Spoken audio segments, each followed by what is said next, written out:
Gallbladder stone কখনোই নিজে থেকে বেরিয়ে যায় না বা কোনো ওষুধ বা কোনো চিকিৎসাতে গলে যায় না। গলস্টোন ডিজিজ মানে হলো পিত্তথলিতে পাথর হওয়া। এই সাধারণত পেশেন্টরা আমাদের কাছে পেটে ব্যথা নিয়ে আসে, উপরের পেটে ব্যথা নিয়ে আসে।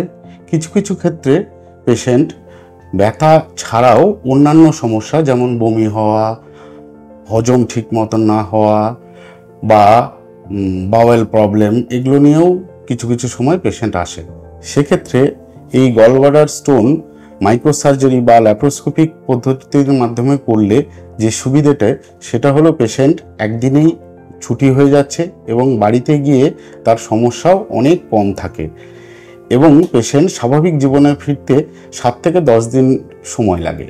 আমাদের থ্যালামাসে যে বিশেষ সুবিধাটা আছে সেটা হলো এখানকার যে মেশিনপত্র সেগুলো অত্যাধুনিক, মানে 4K সিস্টেম। তাতে পেশেন্টের সেফটি এবং রিকভারি মানে পেশেন্ট ভালো হওয়া সেটা আরও তাড়াতাড়ি হয়।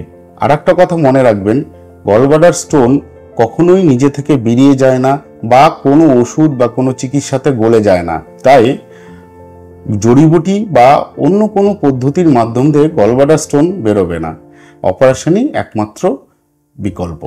ভিজিট করুন thalamus institute of medical sciences, Phulbari, battalion মোড়ের কাছে, শিলিগুড়িতে। কল 03561354100।